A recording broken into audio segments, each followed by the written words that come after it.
George is supposed to. I talked to Dave. I have an interview as well, but I left my phone in the car, so I cannot summon him. Maybe through email. City Commission agenda. And say intern, go get me some stuff. If I tell you He to share the actually PDF, has the same job title you as have I the do. PDF. Let's use him. Which is probably the point you're gonna talk. Actually, But he's probably okay with that because he's Yeah, like no, I was giving thinking stuff to you and Yeah. so I can learn. It's all about learn. I give him the stuff to do. I like trying to get the stuff. to do what we were. Yeah, he actually, he did what I did. He started. Shall consider language. Yeah, yeah. He's hung that over. What date was that? That was, I was I had the meeting. So you. July 11th. Okay, that's a Tuesday. Cool. This is my second career. Your looks and your tenacity. It's so. I only. It's one of those things where you say confidence. I've been doing it my whole life. It's the tenacity in you is enough. Me, I can say a lot. Like in one, like you should have been a singer. Well, that's one of those things that you learn when you're in New England, where Can't people start early. Kind of they'll shoot rotate, it. yeah. You're like, get it out. Go, Here? go. Here we're all older. Mm.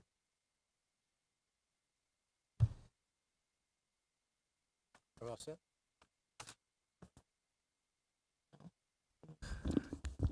Good evening, everyone. Welcome to the Board of Adjustment meeting of June 28, 2017. Can we have a roll call, please? Chairman Elliott, Here. Mr. Robowski, I don't know why I can't speak. Mr. Burris, Here. Mr. Eisner, Ms. Turner, Present. Mr. Glenser. Okay, thank you. Let's be sure and turn off our cell phones, please. When you come up to the podium, please state your name and address, if you would, please. And next on the agenda is the approval of our minutes. Is there a motion? I have a correction. Yes, sir. On the second vote of the last meeting, it shows that I had a no vote. And, Speak into the mic. on the second vote, on the second case, it shows that I have a no vote, and it was a yes vote. Or it was 100 Shore Drive. Okay, on page 4, the minutes will stand corrected. I was not present there, but it looks like it's unanimous vote now. So is there, we have a motion with as corrected, second? I'm seconded.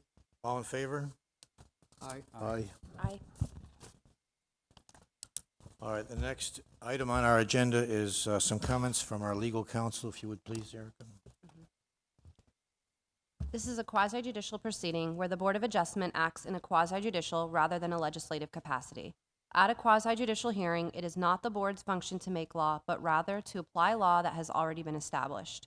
In a quasi-judicial hearing, the board is required by law to make findings of fact based upon the evidence presented at the hearing and apply those findings of fact to previously established criteria contained in the Code of Ordinances in order to make a legal decision regarding the application before it.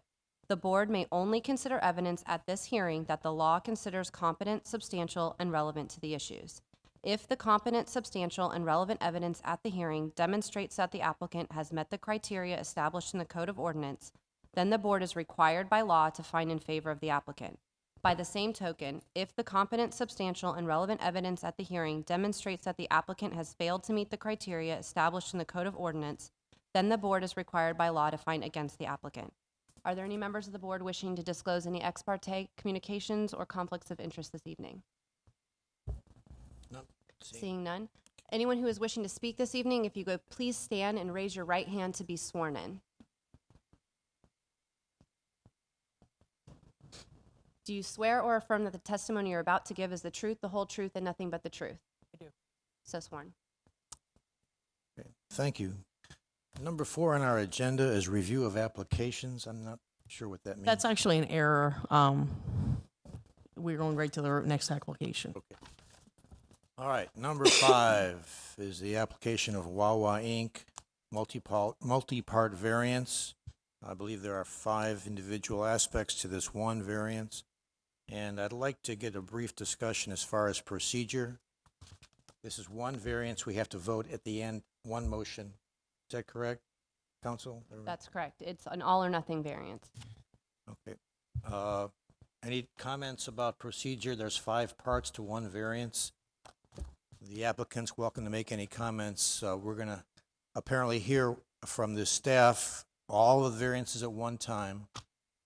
And then, is there any thoughts about dividing the discussion after that into different aspects? Can we divide it on each section, the discussion? Question, can we divide the discussion into 5 different parts? As far as procedure is concerned, you can do that if you would like, but again, there's not 5 variances this evening. It's one variance application. So understanding there are separate parts to it, you can certainly discuss those individually, but of course, each part would have to meet all of the criteria or Okay. not meet to affirm or deny. Thank you. So, is there any objection to that from the board, from the applicant? Do you have any objection to us dividing the discussion portion into the separate aspects?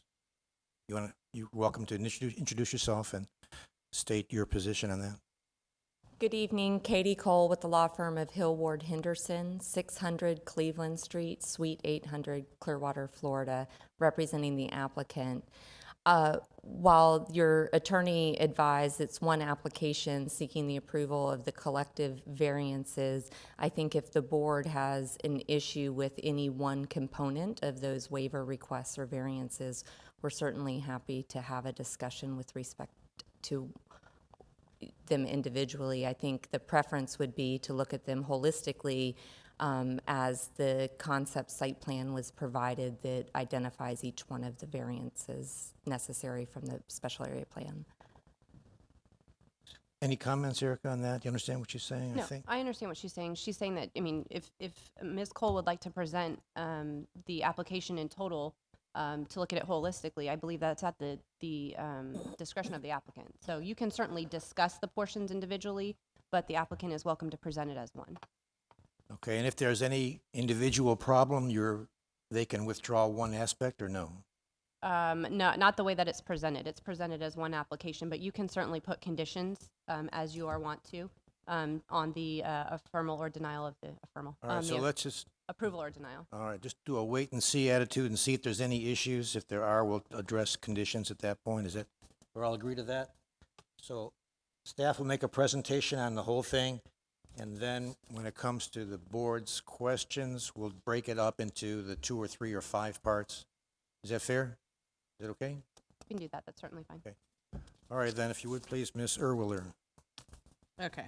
The application is to authorize multiple variances as follows: to allow front setback of 143 where a 10-foot maximum setback is allowed, to allow a side setback of 91 feet and a 108.2 feet where a 15-foot maximum setback is allowed, a variance to building placement to allow gas pumps to be placed in the front of the primary building where pursuant to section 4.4.1 of the special area plan, gas pumps are required in the rear, a variance to allow 49 parking spaces where 17 are required, and a variance to allow parking in the first layer where parking is allowed in the second and third layer pursuant to section 4.7.1 of the special area plan.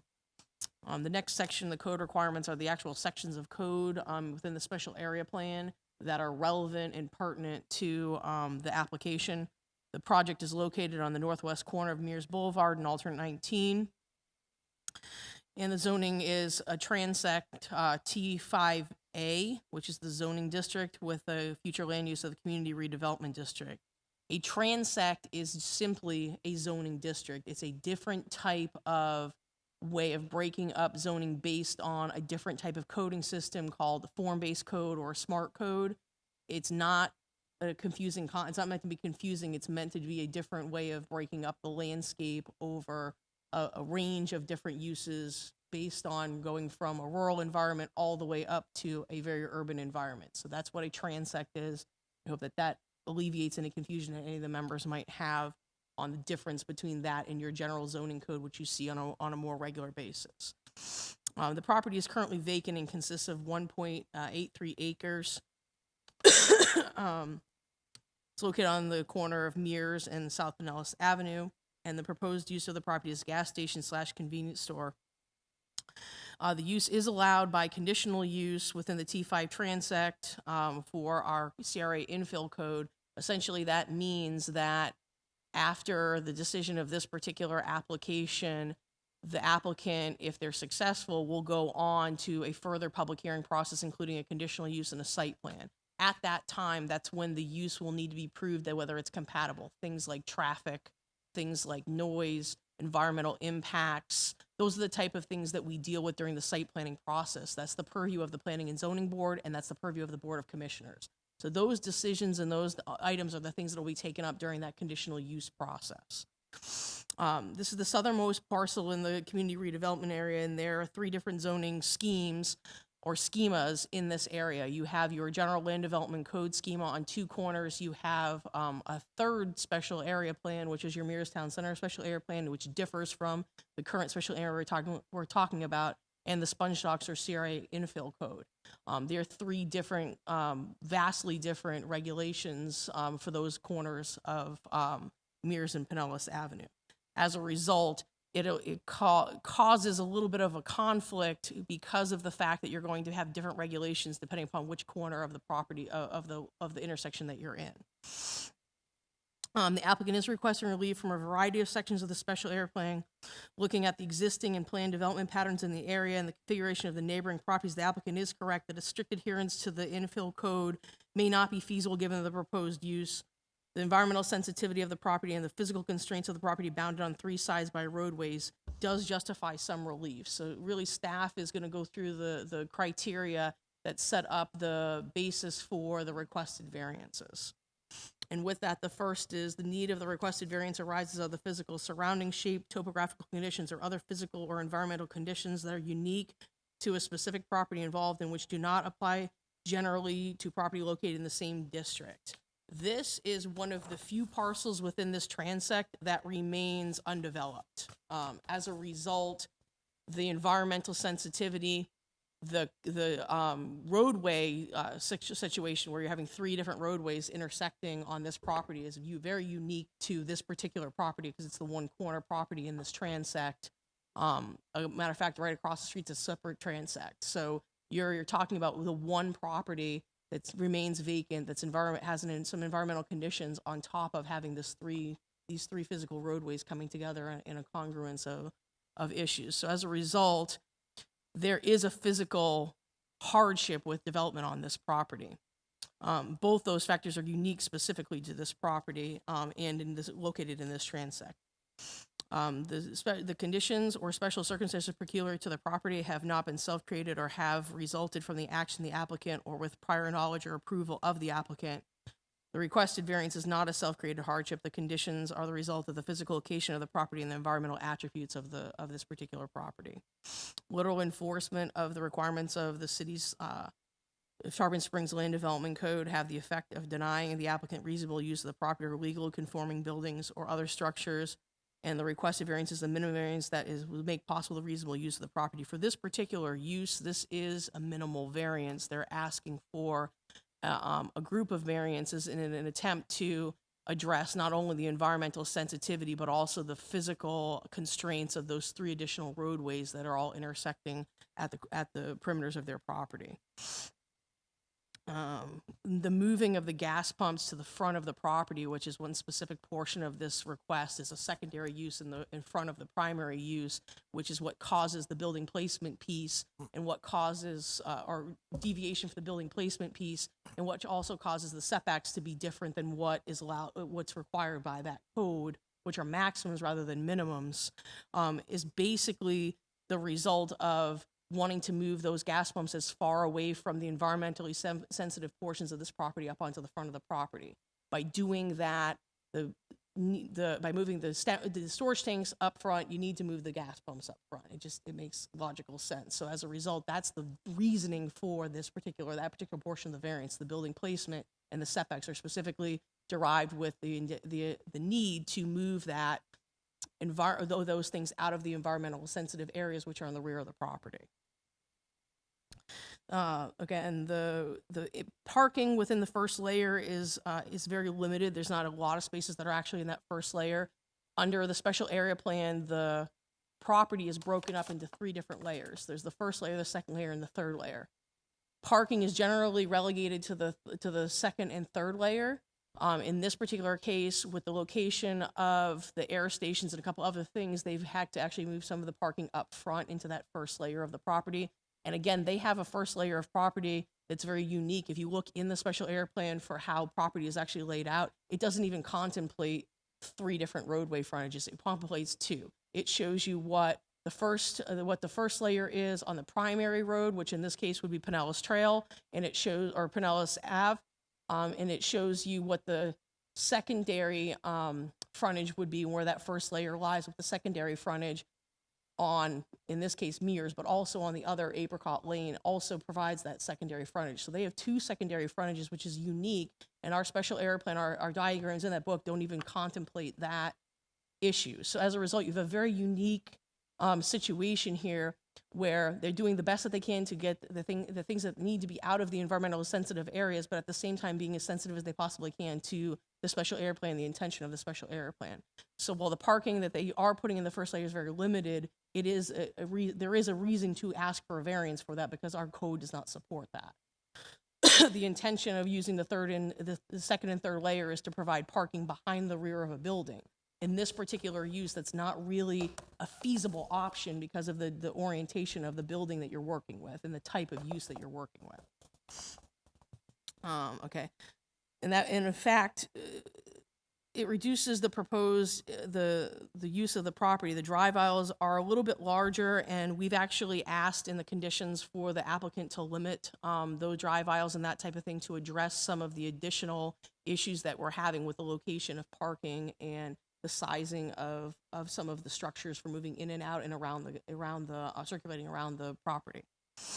The granting the variance will not confer special privilege that was not allowed for other lands, buildings, or structures in the same zoning district. No variance will be granted that extends the applicant the use of the property that is not commonly enjoyed by other persons in similar circumstances. Well, this is a unique circumstance. It's not really a special privilege. There are several properties within the general vicinity that share the commonality of the same transect that have very similar setbacks to what's being requested. Now, the difference here is those a lot of that development predates the special area plan. However, they would be entitled to the same type of provisions and requests as this use. What's unique again to this property is the environmental condition and also the proximity of the roadways and how those roadways are intersecting each other at the corners of the property. The granting the variance will not substantially diminish property values in the surrounding areas, substantially interfere with or injure the rights of others whose properties would be affected by the approval of the variance, alter essential character of the neighborhood, or create a nuisance. The variance request will not negatively impact property values in the area or create a nuisance. Based on the zoning of the property, development of the commercial use on this property is appropriate, and the applicant will have to prove that the proposed use is compatible with the surrounding neighborhood to the Board of Commissioners at the time of the site plan approval process, or site plan approval. Issues like traffic, noise, buffering, environmental conditions, and lighting, among others, will be addressed during that process. This request will not alter the essential character of the neighborhood. Southeast of this project is the Mears Town Center, which has a very different, it has similar compact and walkable provisions and intentions, but it's a different type of scheme. It is a total town center scheme. The intent of that was to provide commercial and residential uses in a more connected way, where the special area plan for the CRA and the sponge docks is meant to be a larger project where you're looking at different transects as they kind of grade out from the downtown. They kind of grade out as you get to either end of the area. So as a result, your compact and your really walkable areas are really internal to the center of town. And as you move farther out, the uses are meant to be a little bit, they're still meant to be connected and walkable, but they're meant to be at a different scale than they are in the downtown development. So the gradation that you see in transect-based coding it's intentional. It's meant to provide for a transition when you get to the outer edges to different types of development. In many communities, you're dealing with a bigger range. You're dealing with everything from the downtown core all the way out to the rural districts. We don't have that same type of gradation here. The gradation here is a little bit more subtle because you're dealing with that downtown core that we have in the historic downtown. And as you move out, the uses and the patterns change slightly, but you're still dealing with a more suburban, urban to suburban feel. You're not getting as far out into a rural fringe or that type of thing. So as a result, the development pattern is more compact, and there's less gradation that you see when you're dealing with that's very common when you see when you're dealing with form-based code. With that, this again is a transitioning area. You're dealing with 3 different zoning codes really coming together, and what needs to really happen here is kind of a blending effect, or what will happen here is a blending effect naturally because of those 3 different zoning schemas that are kind of coming together. You have the land development code, this special area plan, and the Mears Town Center that are all going to kind of have different goals, but at the same time, the development's going to be very common in appearance. Setbacks for neighborhood commercial or neighborhood business, which is on one corner, and RO, which is on another corner. Those are your traditional zoning codes. Those have more traditional max or minimum setbacks. 25 foot off the front, 0 to on the sides, and down to 20 to 30 feet in the rear. So that's a more traditional pattern there.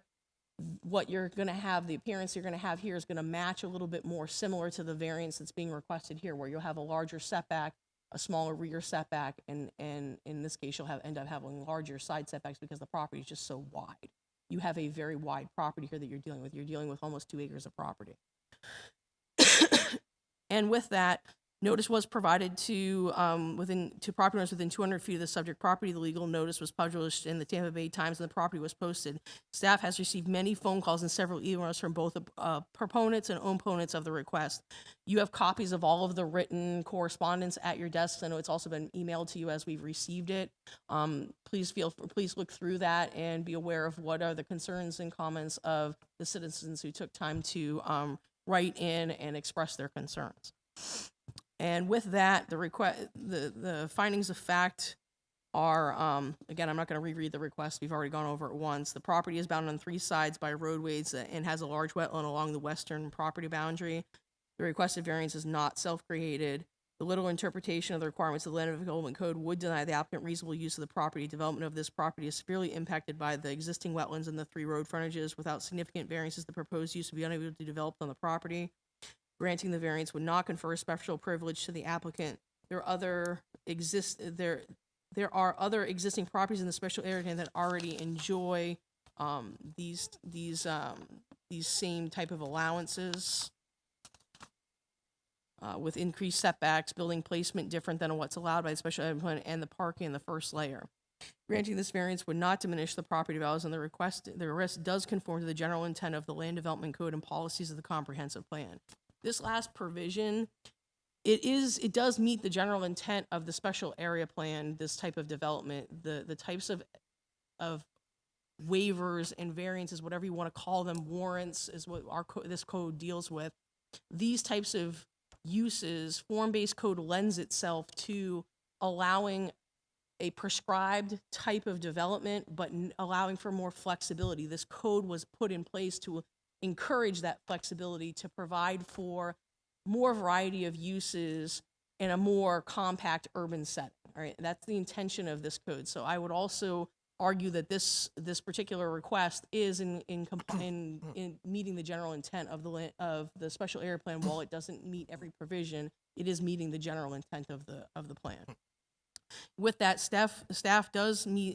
the request does meet the review criteria established in section 2.1.02B and 2.15.02.5 of the Land Development Code. Therefore, staff recommends approving of the following: a variance to allow a front setback of 143 feet where 10-foot maximum is allowed, to allow a side setback of 91 feet and a 108.2 feet where a 15-foot setback maximum is allowed, a variance to the building placement to allow the gas pumps to be placed in the front of the primary building where pursuant to section 4.4.1 of the special area plan, gas pumps were required in the rear, 35 parking spaces where the applicant's request was to allow for 49. We're actually going to be making a recommendation that be changed, and so it should read 49 parking spaces where the applicant requested, where 17 spaces are required.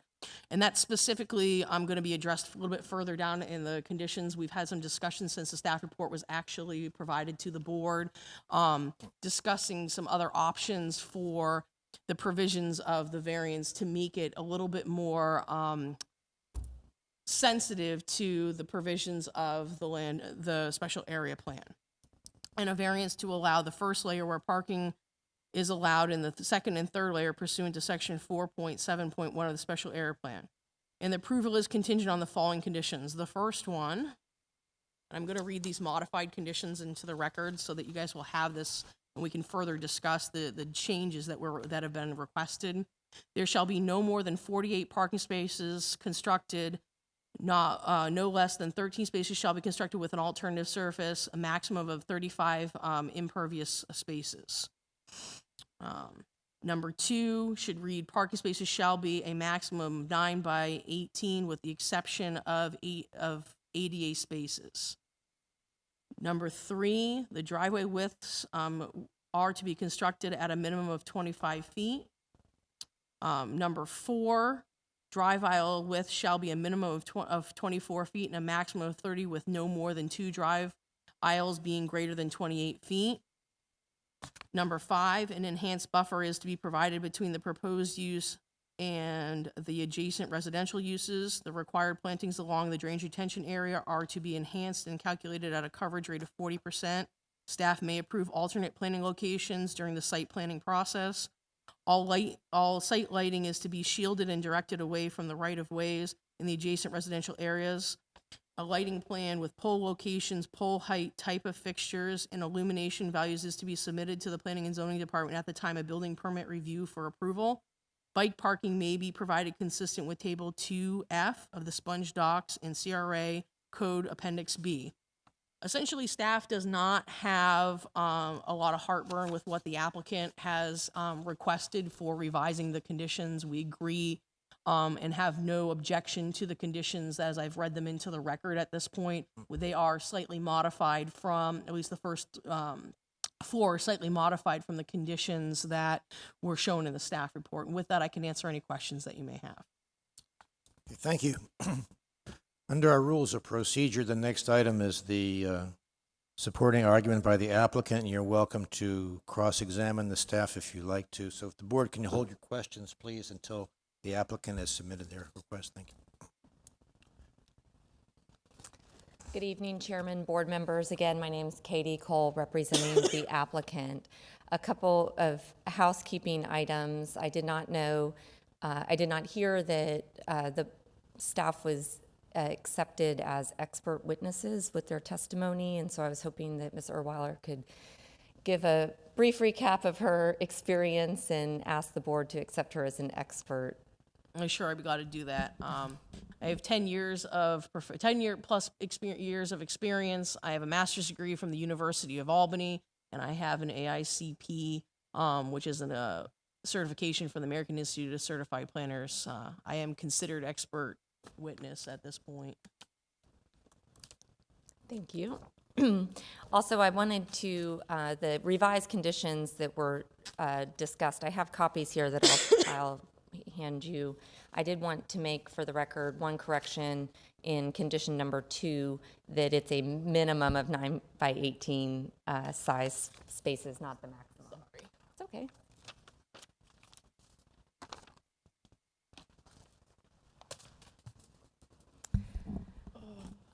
With that, the applicant certainly agrees with the staff analysis.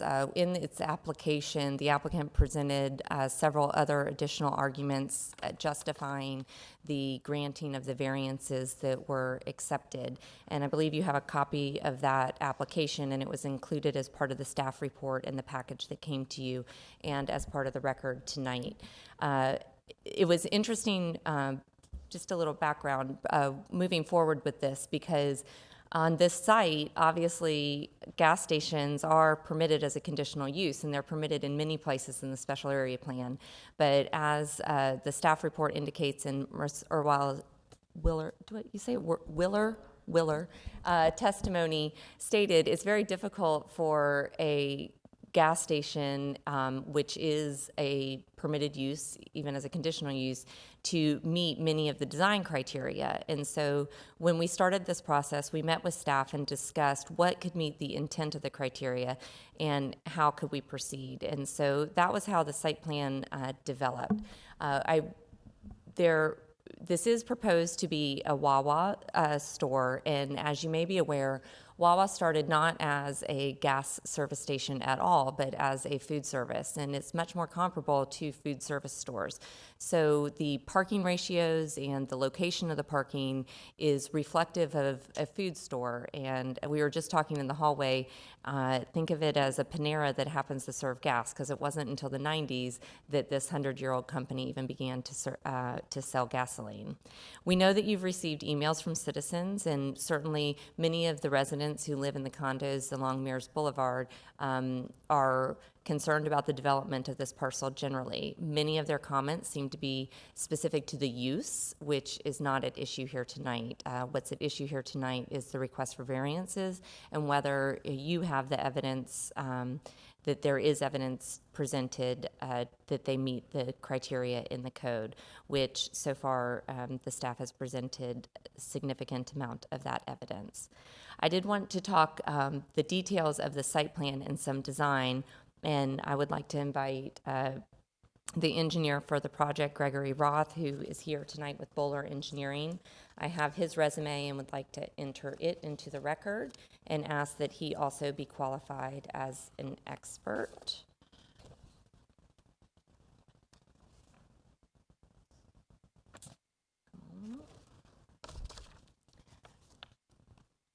And we did want to show here, Mr. Roth is going to review the placement, building placement, and the parking location, specifically to shed some light on that. Good evening. Gregory Roth with Bowler Engineering. Address is 3820 North Dale Boulevard in Tampa, Florida, and I have been sworn in. Can I ask the chairman if he can be accepted as an expert, please? Any objection to this gentleman being qualified as an expert witness in the field of civil engineering, I presume? Is that correct? That's correct. Okay, seeing and hearing none, congratulations, you're now an expert. Thank you. Wow, thank you. Very exciting day. I'm going to call my mother on the way home.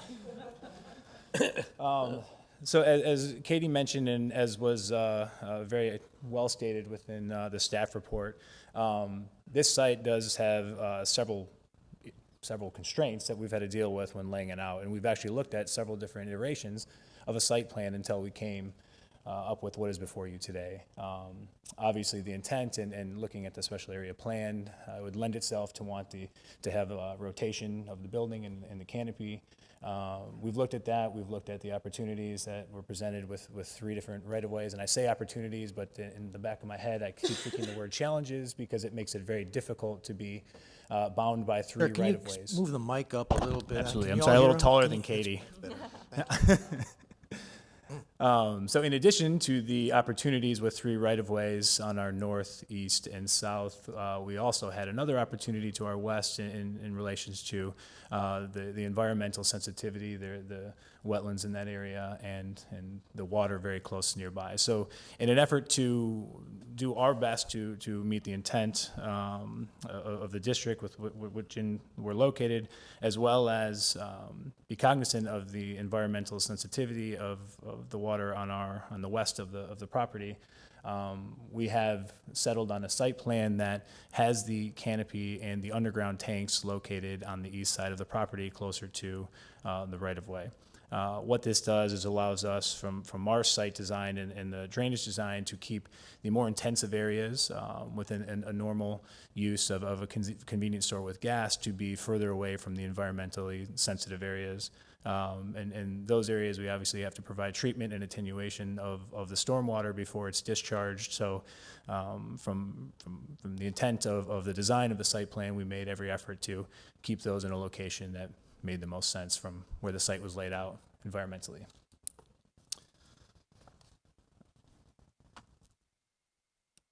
Thank you. One of the other aspects of the plan to meet the intent of the code is the creation of a more urban design at the corner, and that's something that I realized when the staff report was and the conditions were being read, that we did not include that as a condition of approval, and the applicant is certainly happy to include the inclusion of this corner treatment as a condition of approval because it's integral to the plan, it's integral to the site design and the desire of the city to have this special area plan at this intersection. So with that, we have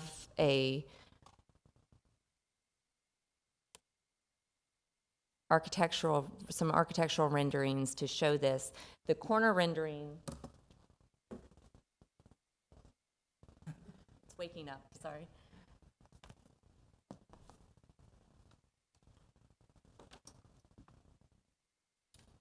Yeah, I'll put that one up here. Thank you.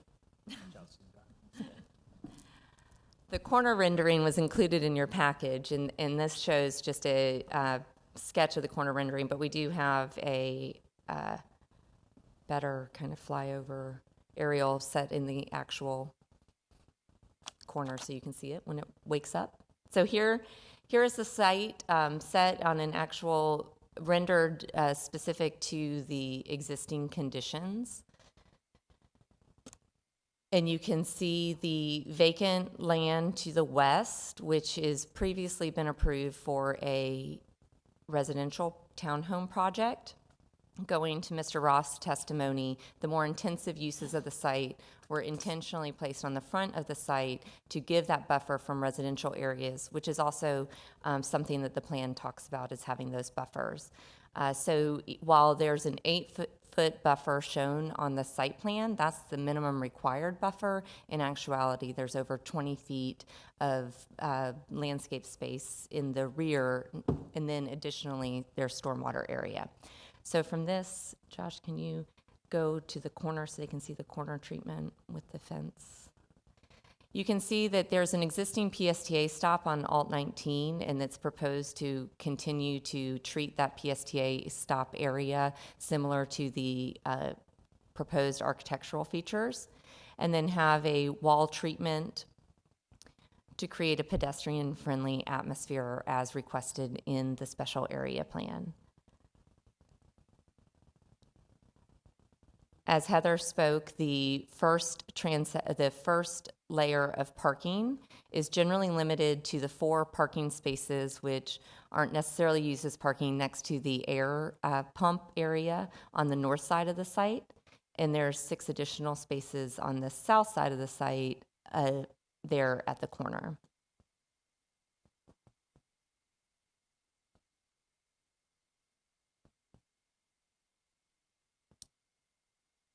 With that, I think between the staff's testimony and Mr. Ross' testimony, that we have presented the evidence in these exhibits, but we obviously are available to answer questions specific to the use, the operations.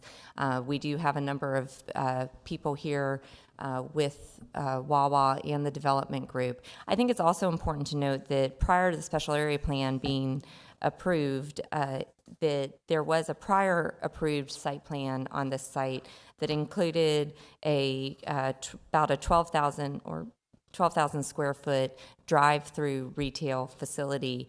Very similar site design with the proposed retention in the rear, parking in the front. And so the passage of time meant that that was not constructed prior to the special area plan being adopted. But in the event that it had been constructed, it could have been redeveloped very similarly to that same thing. And that was approved in 2010 and had all of its permits for construction and just simply wasn't constructed due to economic reasons. So we feel that this is a very valuable corner for the city. We recognize that. The treatments, the landscaping, the enhancements that have been agreed upon by the applicant with staff, the evidence included in the application, as well as the testimony you've heard here tonight and the staff report, and we would respectfully request your approval. Thank you. Thank you very much. Okay, and next, normally we have the board comments and questions. And the way I look at it, there are 3 different kinds of variances. One is for the setbacks, the second is for the gas pumps, and the third is for parking. Is that a fair statement so far? Now, the question is, how do we want to break it up? Any thoughts? I'd like to include a couple more. The retention pond in the back. The retention pond in the back? That's not germane to this What application. about the wetlands in the back? It's as far as being considered, but that's not part of what they're requesting as far as the variances. So I believe, and correct me if I'm wrong, Mr. Chairman, but I believe what you're just deciding now is that there's basically 3 separate parts to the variance: a parking component, a setback component, and a building placement component. But as far as stormwater drainage and the retention, that's not part of the variance application and what's pertinent for consideration. Is there a specific question about the drainage that you But have? the retention pond is gonna be sitting on top of the wetland that you're gonna cover up, correct? There will be some impact to wetlands potentially. But as the city attorney spoke, that's not part of this request. And the site plan and any of those details will be determined with staff and through the conditional use process. I think we better stick to what this board does, and that is just the variance requests. We have a very specific land development code, and it's very detailed and very complicated, as you can expect from what you've heard our staff present. And what this board does is, in certain cases, for justifiable reasons, people are allowed to deviate from those very specific, detailed criteria. But what we do not get into at this board is drainage, wetlands, driveways necessarily, or whether the property is appropriate for this use. That's somewhere else. All we deal with is just our jurisdiction. So this is going to be a continuing issue tonight. I want to make sure everybody's aware of that. So where are we now? We're talking about dividing up the discussion of the board into 3 or 5 different kinds. So any preferences from anybody? So seeing none, let's just take them in that order then. Let's talk about building setbacks first. Comments or questions from the board? Anybody? This is something that I educated myself on because I think we're used to seeing minimum setbacks. And when I saw the wording of the maximum setback, I wanted to make sure that I understood that correctly. And that's where that goes, you know, Heather, correct me if I'm wrong, to where, again, we are used to seeing that minimum setback as we're familiar as homeowners of how close something can be. And I was perplexed as to why something had the maximum where it would put it practically on the street, where it'd feel like it's on the street, a maximum of 10 feet, a maximum of 15 feet. And that was to keep it in the spirit of the downtown and the sponge docks districts. And this is, as we've learned, is on that southern edge.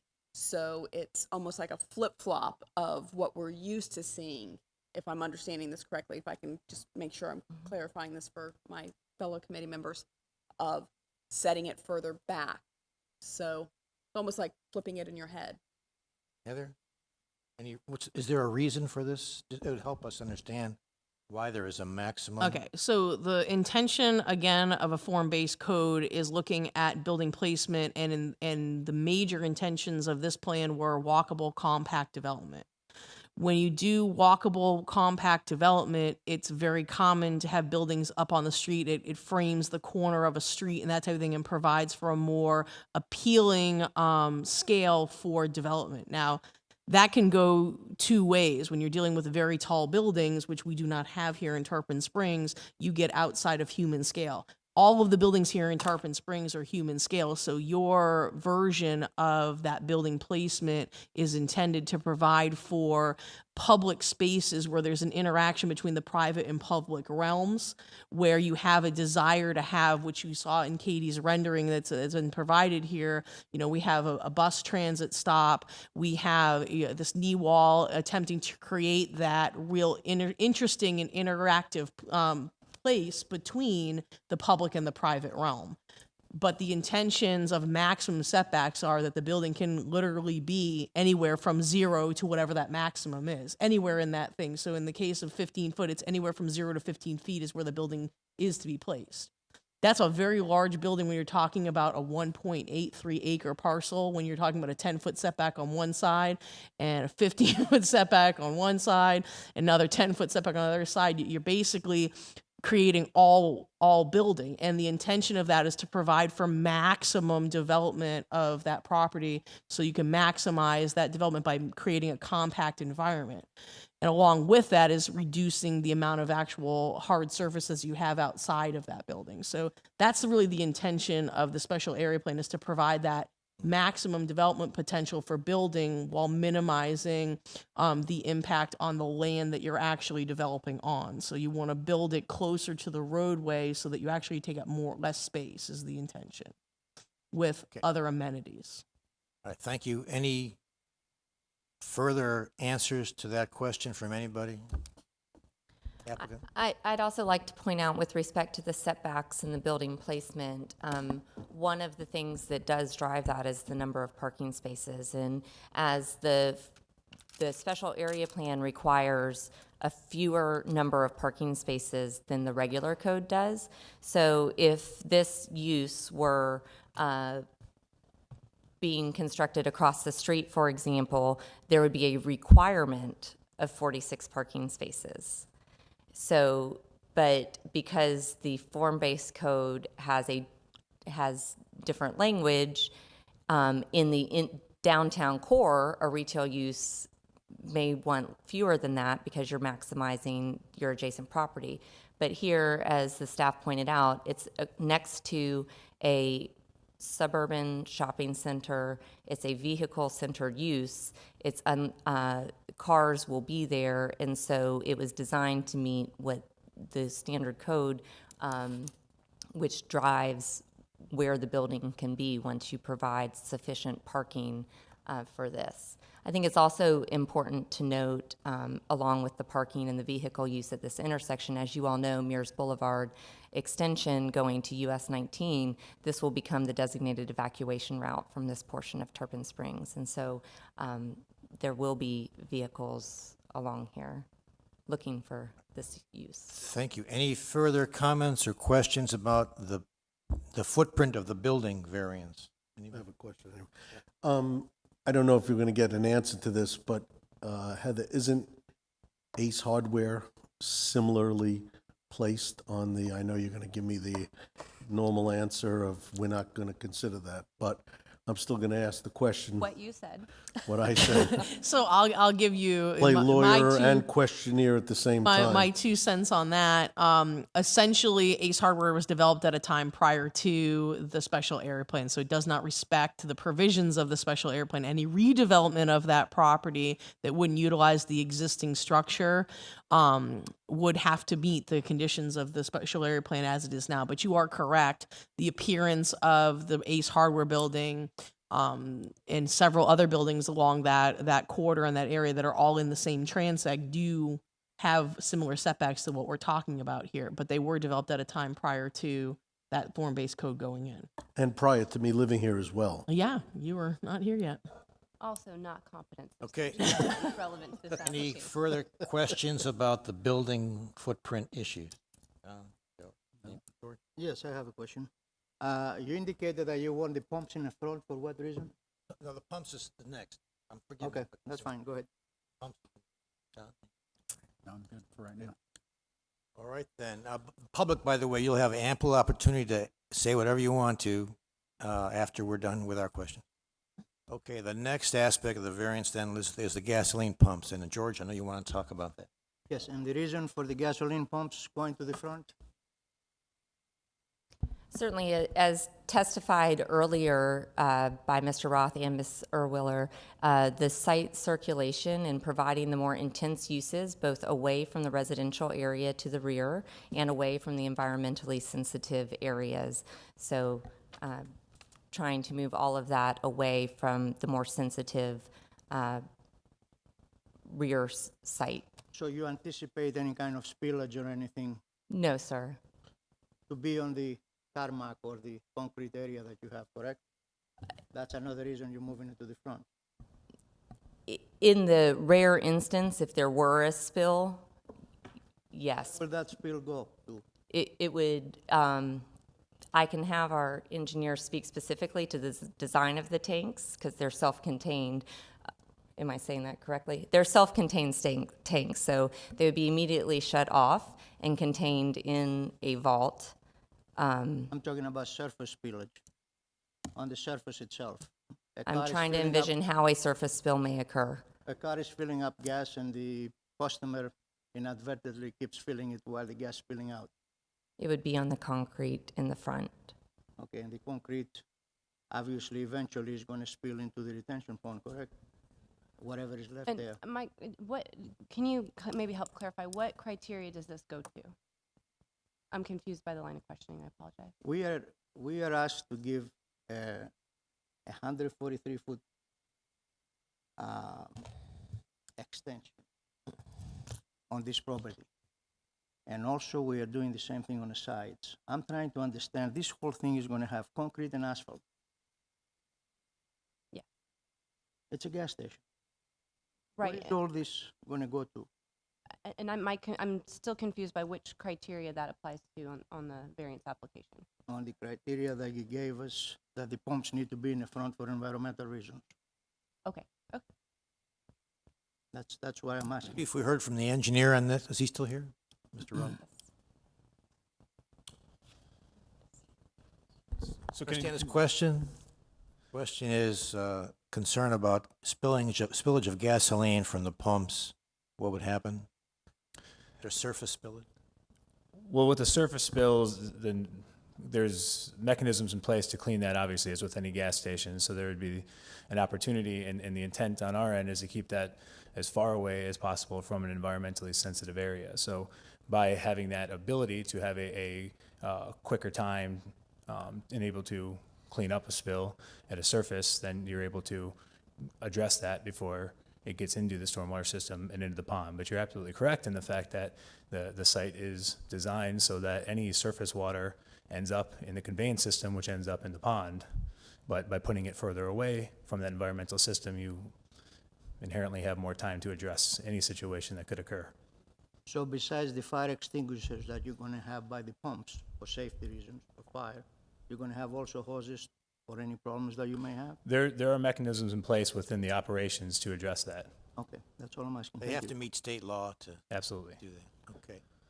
All right, any further questions about that, John? I was just, as you went through the site plan, and I know we're not discussing the actual site plan, but the actual location, as it sat facing Pinellas or facing Mears or facing Apricot, were any of the other facings that could have more adhered to the site, to the variances?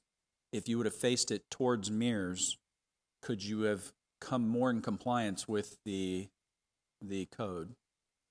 Or if you would have faced it more towards, in other words, if you would have spun it 90 degrees in any direction, I know you wouldn't face it towards the back, but with Mears becoming more of a thoroughfare, any contemplation of that as an alleviation of possible code violations?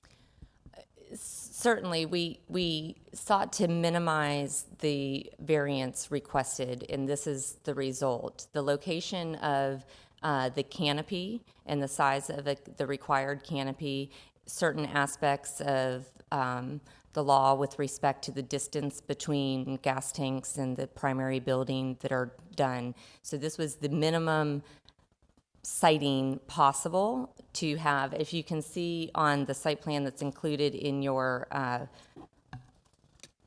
packet, and we'll put up here with switch if it hasn't fallen asleep.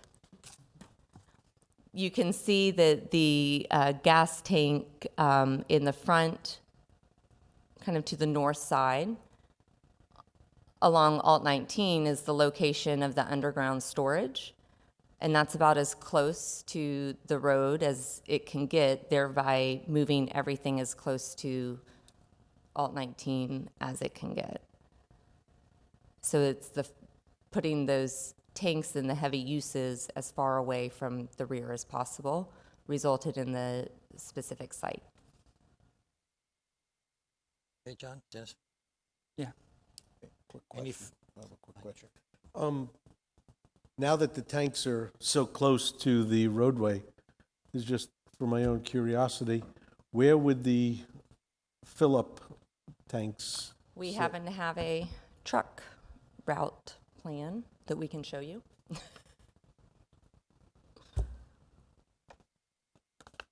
It's kind of difficult to see. There you go. You can see the truck route here with ingress and egress off Mears Boulevard. So they would sit on top of the tanks while they were, No, really. They sit on top. Yes, I just wanted to confirm. Okay, That's Answered. is that the hatch mark area in the rear of the property? No, the hatch marked area in the rear of the property is the loading zone And that's for the impermeable. store and just, yes. Mr. Burris? Yes, since you're showing the route of the truck, either going in or out, you're showing Mears Boulevard driveway, correct? Yes, And the truck will have to come out to the intersection. yes. Traffic light. Okay, and the arrows that you have there show, at least on my and that one the same way, that you exit the station to the left, Potential as to, far as cars. What kind of traffic you anticipate besides the trucks? Again, we shouldn't get into the site planning. She just mentioned the Yeah, I truck, know, that's but- why I brought that up. Yeah, but that's, I believe, a site planning issue that we're not supposed to get into. Is that correct? That is correct, Mr. Chairman. Okay. All right, if we're in order then, let's move on to the parking variances. Can I start with that? When I think of the word layer, I think of like a layer cake where everything is vertical, and this is not vertical. It's more like a ring around the building. There's different layers in horizontal. Priority? It's layered in the sense that there's a first, as you're measuring, like you're going back to the property from the front to the rear. There's a first layer, a second layer, and a third layer. So spatially, it's not a layered cake. It's more of layered behind. But you are right; those layers do kind of connect because you're dealing with three different. The layers are measured from the right of way, so you're dealing with three different right of ways. So you have three different locations of where layer 1 is versus layer 2 versus layer 3, depending upon the orientation of the roadway you're talking about. Thank you. Any further comments, questions about the parking? Let me ask one again. I don't know how pertinent this is either, but you need the 40, is it 48 or 49 spaces? You need- We reduced the site plan to provide for 48, and so the revised condition allows for that. I drive around and I see a lot of vast amounts of wasted space for parking areas and the other strip centers, shall we call them, around Tarpon Springs. And I presume that's mostly because most of them are pretty vacant. And you've seen, I don't want to mention names, but we all know where they are on alternate 19. And even on 19, there's 2 or 3 large strip centers that have a lot of empty parking spaces, except maybe Christmas time. And you need all these spaces, you think, for what your proposed use is going to be? Yes. Scott, can you respond to parking? Standard parking? Parking numbers are- This is Scott Gerard. Hi, I'm Scott Gerard. I'm Wawa's project engineer, so I'm an employee of Wawa. I've been with the company 22 years. So 50 parking places is our corporate minimum.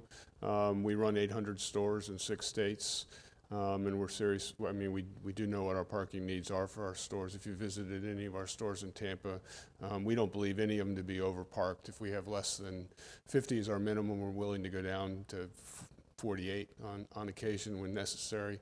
But if you visit our other stores in the Tampa market, the average is 50, and you won't find any of them overparked. Overparked means what? Too many cars for the spaces, or too many spaces for the cars? Empty unused spaces. So if you visit our stores at lunchtime or the morning or afternoon rush, if we had less than 45 to 48 parking places, literally we would have customers circling the lot looking for a parking place. So we think it's the minimum is the 48 parking places. Thank you. All right, further comment, John? My question would be, it's 48 parking spaces, but there's a maximum of 35 impervious. That means the other 13 are what? grass? They would be some sort of alternate surface. The city has been working with developers and property owners to create alternative surfaces like turf block, geoweb, pervious concrete in an effort to increase the pervious surface ratios on a site. So from a maintenance standpoint, I doubt Wawa would want grass. But an alternate source such as pervious concrete would meet the intent of the condition to allow for a lesser ISR. I guess my question related back to the negotiation with the planning to your Certainly. final conditions. Those 13 were obviously in play, and I'm assuming, sitting here, that they're going to not look like concrete, regular lined parking spaces, but they're going to be some sort of and you mentioned a transition or something between a regular space? It'll be an alternative surface to be determined at the time of site planning based on the applicant will propose and will look at whatever they propose. The intention is just to decrease the amount of actual hard surface that you have on there.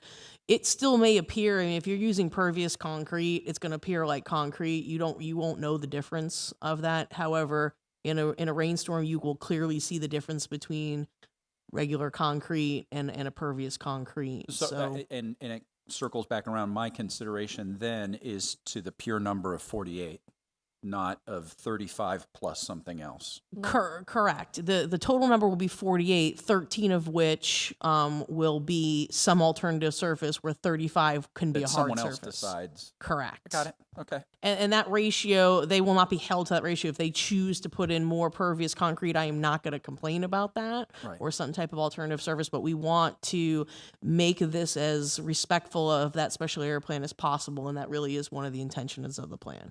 And just for clarity of the record, as far as the impervious surface, that would be a site plan issue, but Right. the number of parking spaces, of course, as you That's were what I was asking, trying to get is to. part of the variance. The pure. So yeah, fine.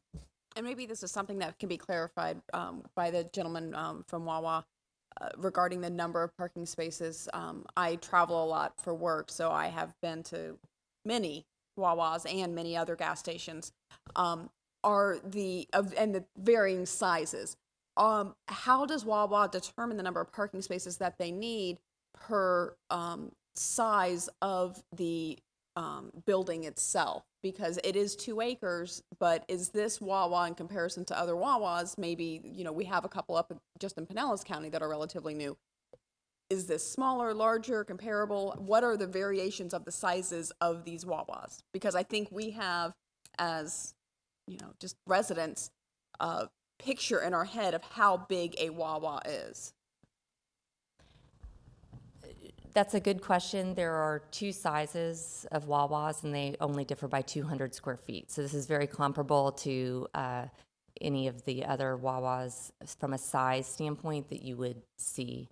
So is this the small or the large Wawa? I'm The looking. plus or minus 200? This is the smaller. This is the small, okay. Heather, the first layer, that's where the air pump is that right? Yeah.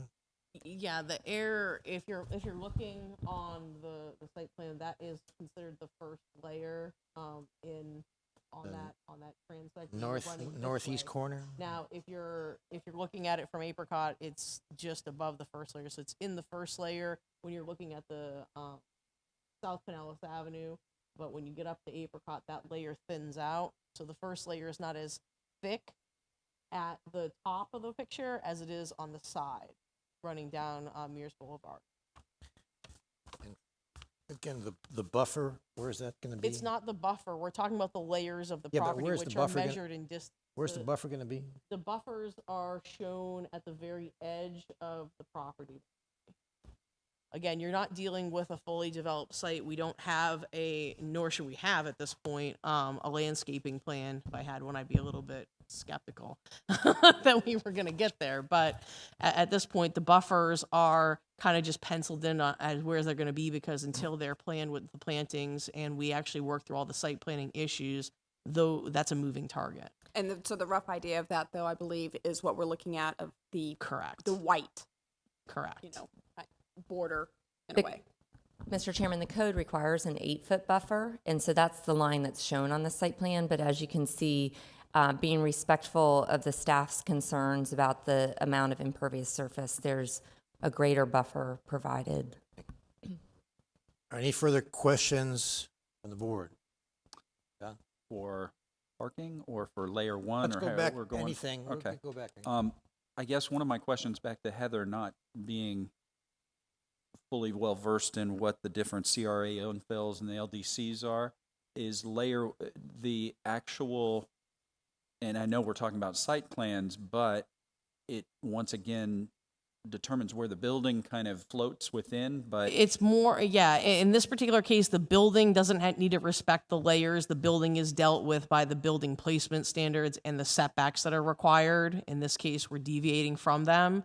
But in the case of the parking itself, parking needs to be respective, or there needs to be a variance request of where that falls. And again, it's measured based on a distancing criteria and a percentage criteria based on the width and depth of your lots, right? So a deeper, wider lot's going to have a different layer effect than a narrow lot's going to have. And again, your distance along the right-of-way, depending upon which right-of-way you're talking about, is also a significant factor. and I guess my question leading from that is on the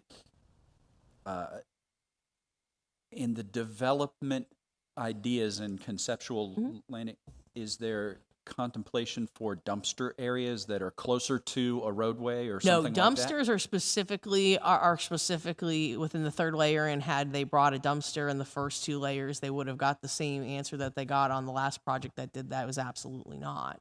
There's no there's no justification for providing that unless you have some type of major constraint that you're trying to work with. The constraints in this lot with the almost 2 acres, they don't have that constraint. So by virtue of us not looking at that, that's not contemplated, even though it Correct. looks, That's in what's considered the third layer.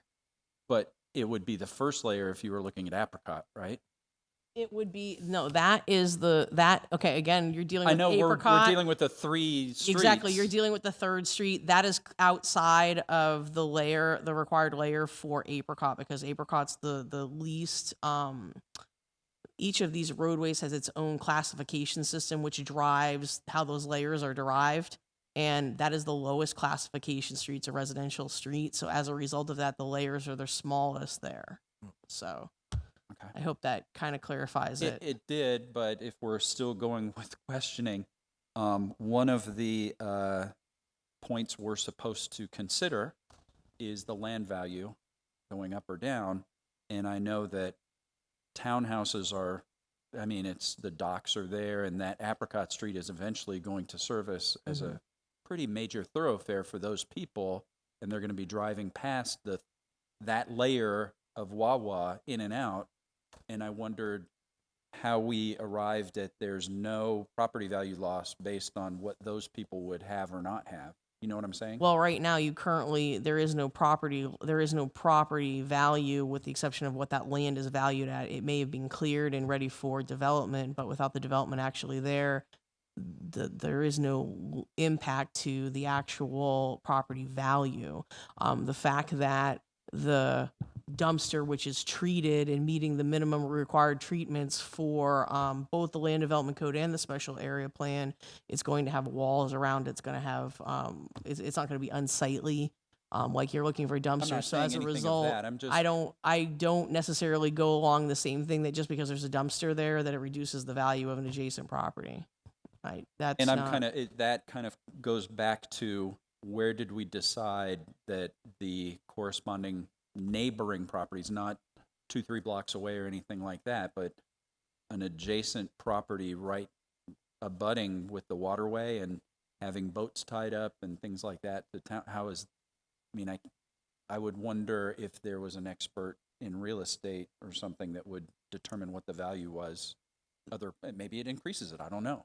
Well, and as far as the consideration for that, unless there's evidence presented that speaks to that, you're only to consider the evidence that has been presented. So, Right, but the evidence was presented that there was no property value lost. So Then- somebody decided that that- there was no property value Right, lost. so then that's the evidence that's presented, and you can certainly Okay. question as to what the veracity it's of that credible or- evidence is, okay. but that's the evidence that's been presented. Understood. And I Okay. have that same question there of how was, in number 6, how was the evidence that no diminished property value was determined, how did that come to be? What is the proof of that? Because we have verification and proof and evidence of so many other points. Where does that point become evident? Could I interrupt? Could I ask a question? Is there any adjacent property owners to the west of this property here in the audience? Okay, seeing none, they've been notified of this project and they have not objected to it. I think that's evidence right there that they're the most concerned about the loss in value. if any. I Let's be respectfully clear, let's be disagree. clear, public comment or objections or affirmations are not evidence of anything. Okay, but the public has been, I mean, there's been notices put out, the property's been posted, added in the newspaper, and the adjacent property owners not objected. Well, that's a fact, that's not evidence of anything, but I do believe Ms. Cole wanted to address that. I did want to highlight to that point, this is a commercial property, and the plan allows for a broad scope of uses. There is not relief requested specific to the dumpster location, but in an effort to answer your question, the setbacks are more than 20 feet from both property lines to the dumpster proposed as it is now, which again, without any relief to this code, potentially you'd have building at 8 feet with the required along the entire perimeter, which potentially has greater impact. So I think the answer that was given before of this is a commercial property, there's not a diminution of value based on the staff's analysis because of what the contemplated uses are here versus this proposed use, as well as the lack of development adjacent to it is the evidence that's before you now. Okay, all right. Any further comments or questions from the board? If not, we'll move on to public comments. We can divide it into those opposed and those in favor, but shall we try that? All right, any opposition? People in opposition to the variances, please stand up. I trust you've been sworn. If not, let us know. Thank you. Just one at a time. You haven't been sworn? If you could please raise your right hand. Do you swear or affirm that the testimony you're about to give is the truth, the whole truth, and nothing but the truth? Okay. And then just in an orderly fashion, one at a time. If you could come to the podium, state your name and your address, and then you can give a brief comment.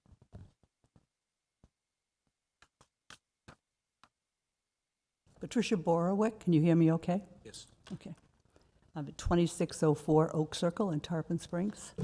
Some of what I'm going to say obviously is more appropriate for, I guess, the next step, which I wasn't aware of. I thought this was the step where I would speak my thoughts on the site itself.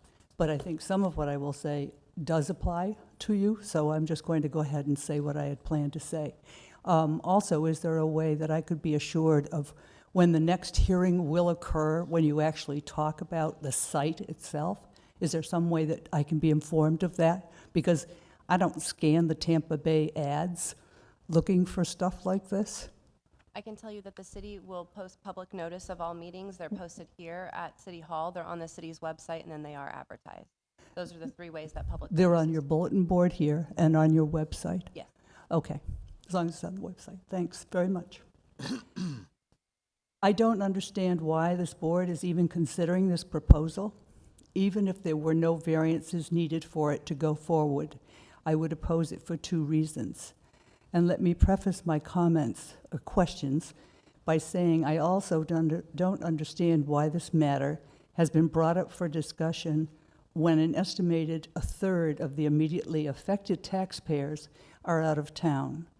We may refer to them as snowbirds, but those snowbirds pay just as much in taxes as we year-round residents. So I'm just questioning the timing of all this. I don't oppose any and all businesses building on the corner of Mears and Alternate 19, but any gas station, yes.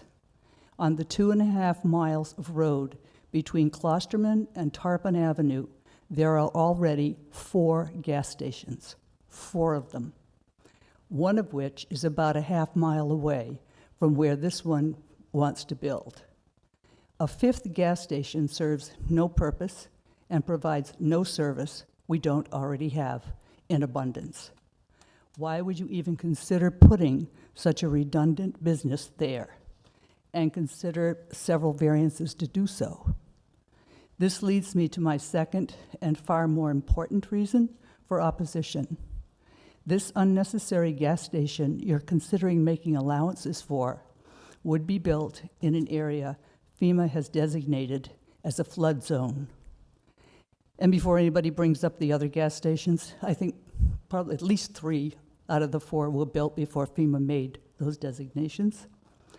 Not only would this proposed gas station be sitting in a flood zone, but it would also sit right next to a canal and a wetland, both of which lead to our 2 bayous and out into the Gulf, where our fishermen, sponge divers, tourist boats make their livings, which of course have created all the businesses along the sponge docks. I do not doubt the Wawa Corporation would use its best technology to safeguard against leaks and spills, but every single one of us knows that's not enough. Accidents happen, hurricanes happen. If our piece of the Gulf, our bayous, our canals are ruined, Tarpon Springs is ruined. Our setting on these healthy waters is our most valuable asset. Why would someone consider putting that in jeopardy for a gas station we don't even need? Thank you, please. No applause or booing or cheering or anything like that. And thank you all for coming, by the way. Appreciate your comments. All right, next, anybody else wishing to speak in opposition?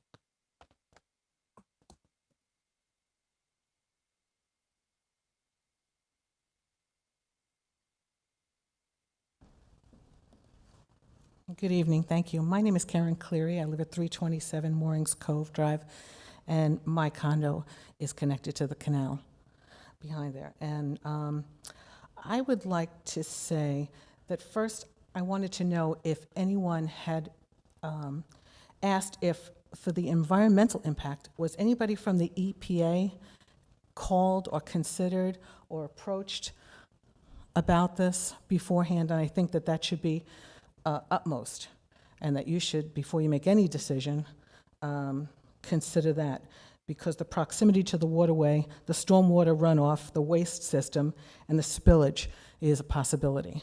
I, myself, my husband and I are a victim of a 1,000-gallon oil spill at our home in New York, and it's still unrecovered. 500 gallons left us homeless, and we are still battling with it. And the environment and the pond in our backyard touched an aquifer that led throughout the county, and it's very dangerous, and it's still an issue. And it's affected people for many years, and still. Yep. And now, I also would like to say the traffic issues, it's a very poor intersection, the safety in and out. Even now, that intersection is horrible. I can't imagine that the trucks going in and out are going to be an easy in and out. I believe it's bad for business. This one-stop shopping convenience threatens the local mom-and-pop businesses that need our support for our local community to thrive. There's basically, they're asking to put 10-pound package in a 5-pound bag. And I think that the 24-hour opening and bringing transient behavior also increases crime.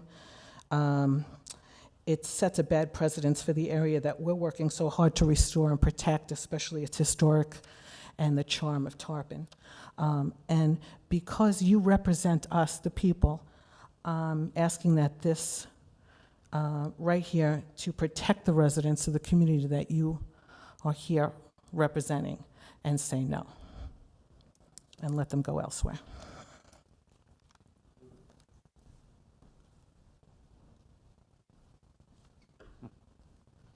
Good evening. My name is Jack Spurk. I reside at 2008 Golfview Drive in the Green Dolphin. I do apologize because we did come here, as Pat mentioned, thinking that there would be more than just these variances that would be recovered. So please bear with me when I make my statements. One of the questions that I wanted to have for the attorney is when the other meetings occur, and you said that it's advertised, is there a provision for residents within a certain amount of feet to be notified by mail? Okay, so the next type of application, if this is successful, is a conditional use application. The noticing criteria for that are I post another bright yellow sign on the property, and then we notify people within 200 feet of the surrounding property by postcard that the application is active and Okay. will be Exactly. heard at such and such a date and such a time. Because, well, a number of residents have absolutely no idea that this is happening and this is proposed. There is the yellow sign that was posted.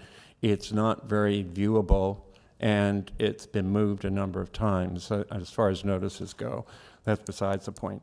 I don't know if any of my comments would affect the variances that you're discussing and talking about tonight, but there is one thing that that Karen mentioned about the 5-pound, 10-pound bag. I believe that this is way out of scale for the size of that plot. I think I probably would say that you're putting a size 12 shoe in a size 12 in a not size 9 shoe. I think as far as the pumps go, I don't believe that you would have the room to put them in the rear of the property, even if you didn't ask for the variance to put it in the front, because there is not enough room. It wouldn't work. Like I mentioned, I believe that it's totally out of size scale for the area. I'm not opposed to Wawas. They're wonderful, but when it is in a 2-lane street, I think that that's the wrong place for it. We have a great deal of congestion in those areas right now, and entering and leaving, ingress is going to be difficult. When you're heading east on Mears, you're probably going to have to cut across 2 double yellow lines to be able to enter from that side. If you're traveling north on Pinellas Avenue, the traffic backs up terribly there, and then they're going to back up more because they're going to have to make a left-hand turn across Pinellas to head into the other entrance. So I think it's going to create a great deal of congestion. I think it's inappropriate in character because we are a historic town and we may just be on the very edge of that historic area of our town, but we are really urban, we're not rural. It's been mentioned before, I think it's environmentally unsound to put it on waterfront property. I do believe that the value of the properties behind there will be affected.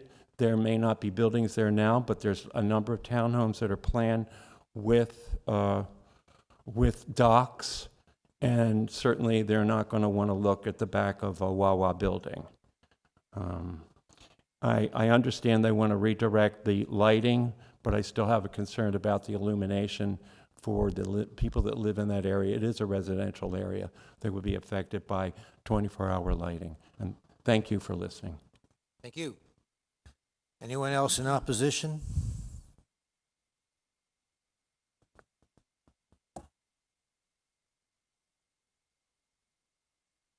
Good evening. My name is John Cleary. My wife spoke before me.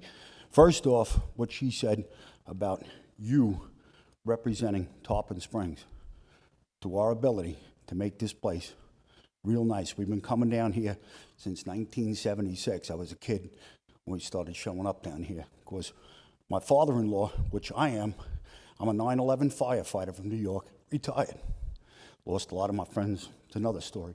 But we've had an environmental issue in our lives going on 14 years. As I said to her, how many years? The company is a big major oil company out of Connecticut, and we're still dealing with them. They told us, we'll take care of you. You know how they took care of us? The 1,000 gallons that they delivered we got bills for the 1,000 gallons that they delivered to my house in an old pipe and ruined my house. I got billed for it. There's pictures of us online. Look at the Cleary oil spill in Warwick, New York, and you'll see us, how old we look, me and my wife back then. But we got billed for the oil. I had no problem, Wawa, whatever they want to do, billion-dollar company, but you're impacting the environment there.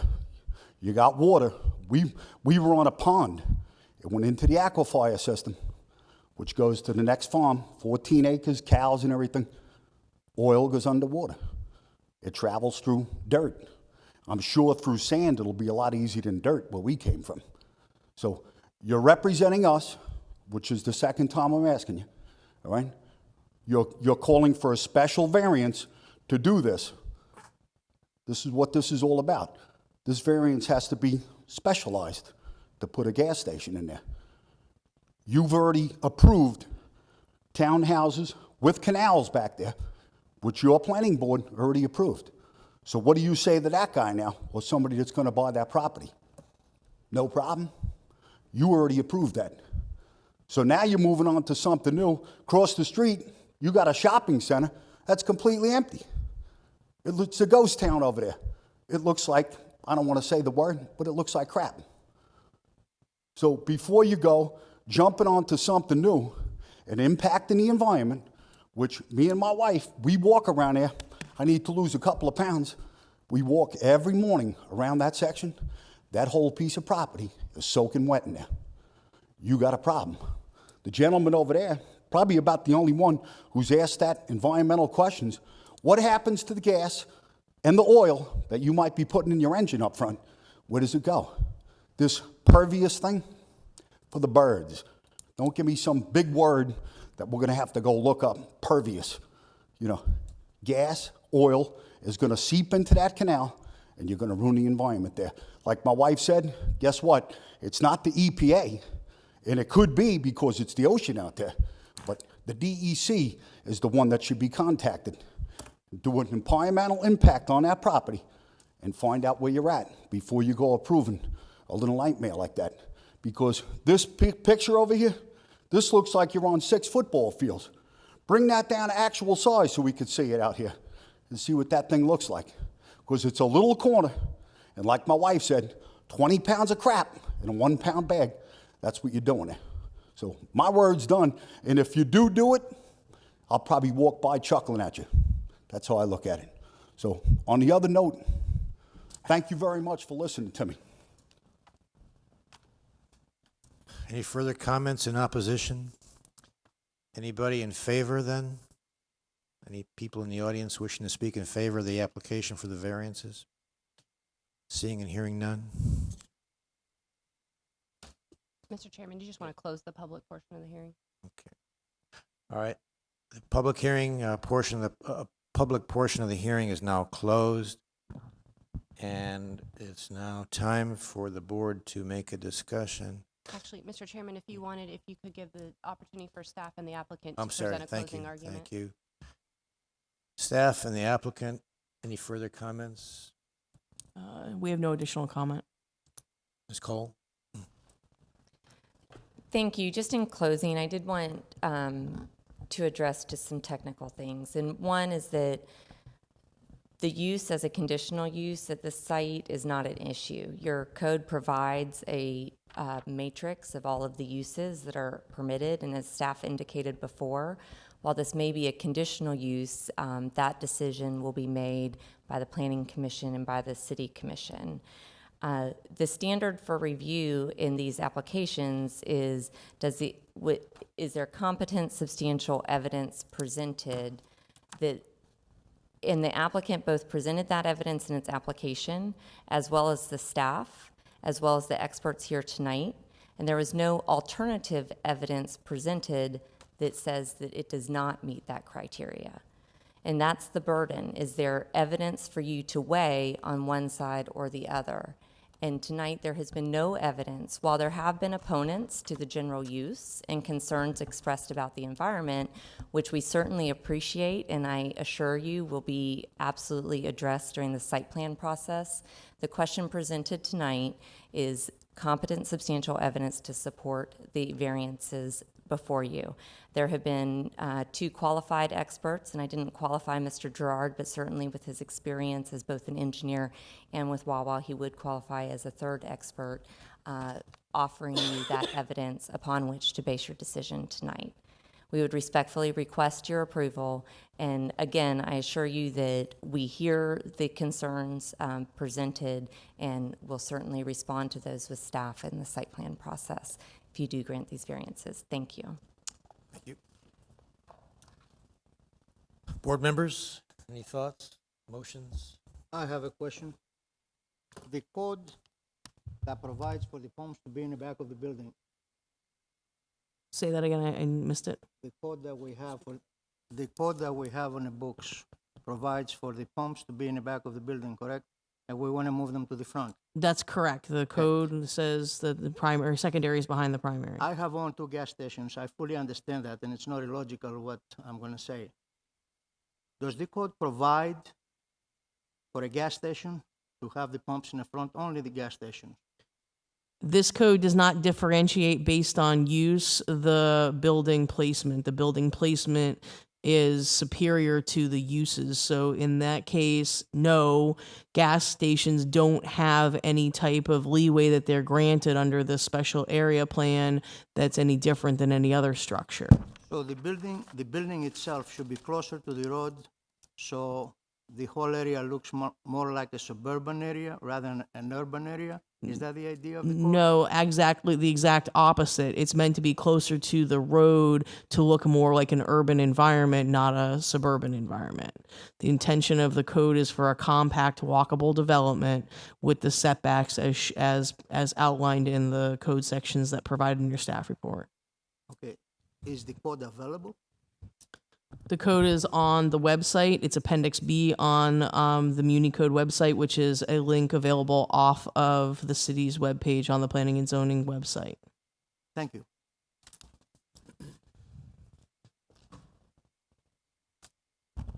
Yes, if I may make a statement, I wanted to thank the citizens who came out to speak on this.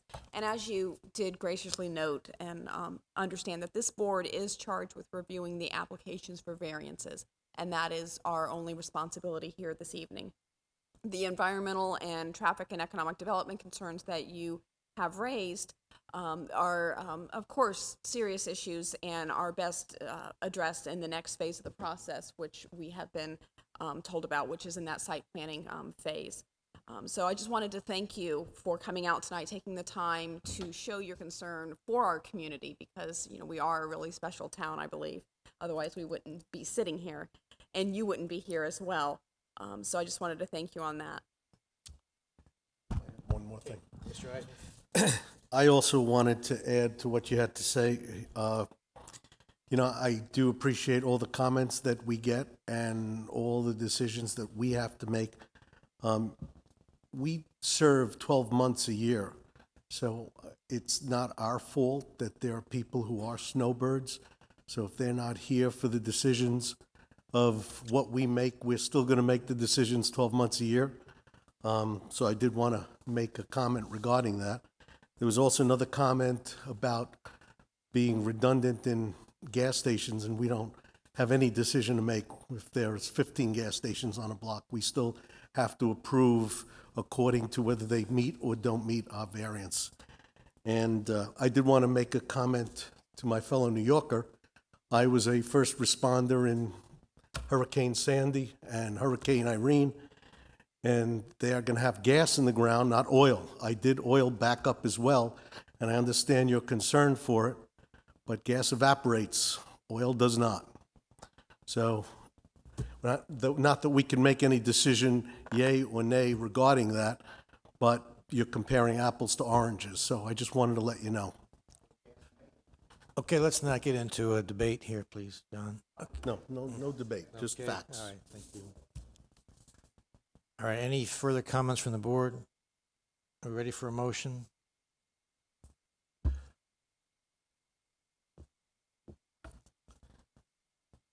I'm going to do a motion to approve.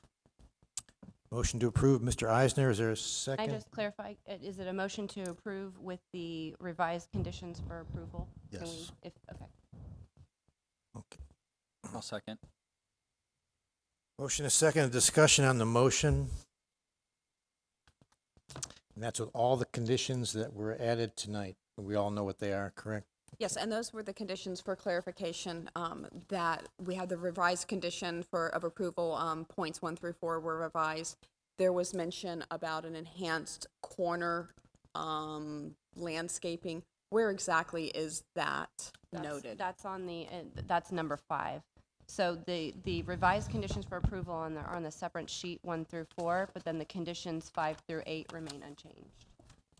Staff does not necessarily need an additional condition for the knee wall that the applicant has so graciously provided. We're pretty confident that that's going to go forward. I don't see any point in adding a condition for that. So the conditions would read as revised, 1 through 4, and then 5 through 8 that are as written in the staff report.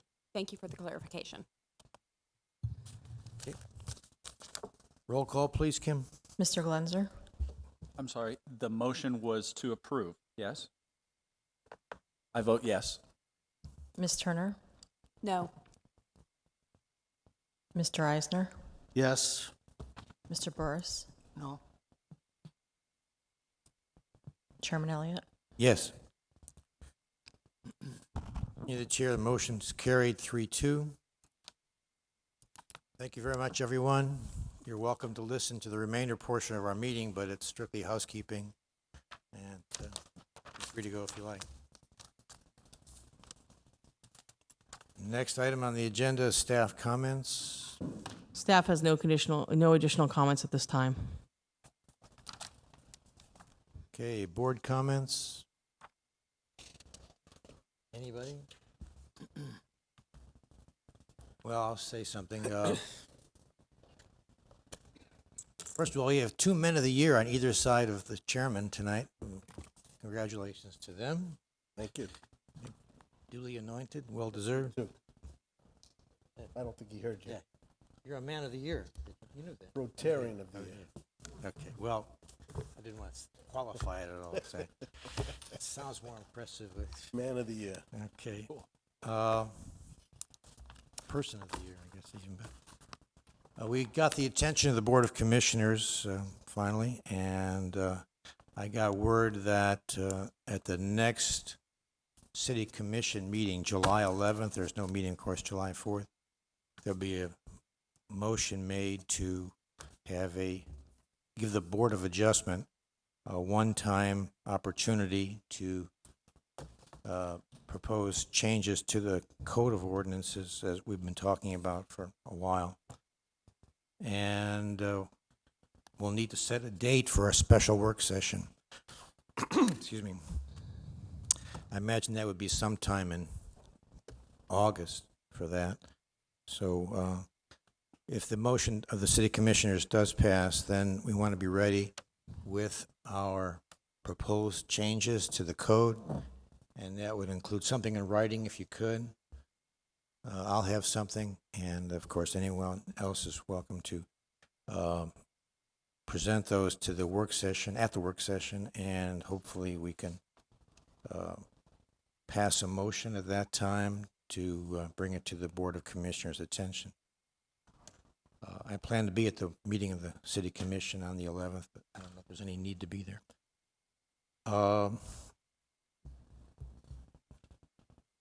Any comments about that? Anybody? Thank you very much. You're welcome. Comments from the board on that? Could I ask the legal counsel a question? It would be a sunshine law violation if 2 members of the Board of Adjustment went to the City Commission individually and talked about our proposed changes. And the reason I say that is because I don't see it, but I'm going to defer to your judgment. We're not talking about proposed action of the Board of Adjustment. No. We're just private citizens proposing changes to the Code of Ordinances. If you are going as a private citizen proposing changes to the code of ordinances, I see no violation of sunshine. However, if you're going in your representative capacity as a Board of Adjustment member, it's not going to be necessarily going to be a matter that's going to be before this board. So just in an adherence of caution, I would say no, but as a private individual, there's nothing that prevents you. If we're going as private individuals, then we could maybe talk, let's see how it goes with the city commission first, and then our board next, and then maybe we'll talk to the Board of Commissioners on a one-on-one basis. Okay, anything else? The meeting's adjourned, 8:35. Thank you. Tough one, huh?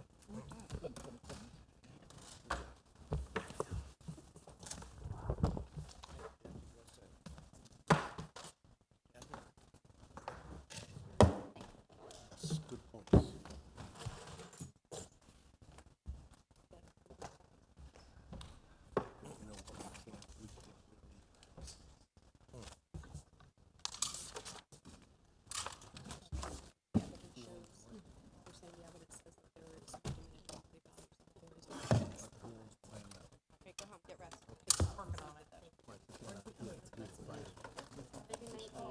Can I sign that last page?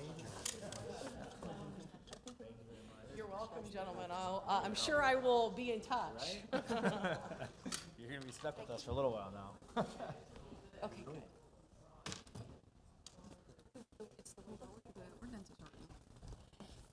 Yep.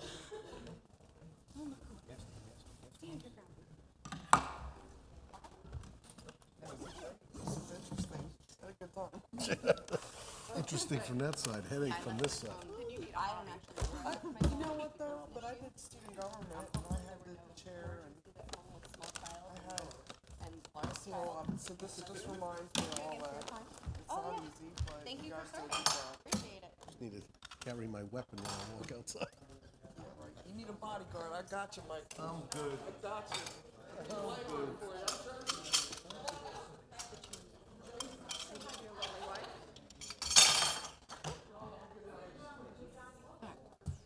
I don't, I think it's on my calendar, but I don't know now because there's supposed to be a Madeira meeting that night. Yeah, I think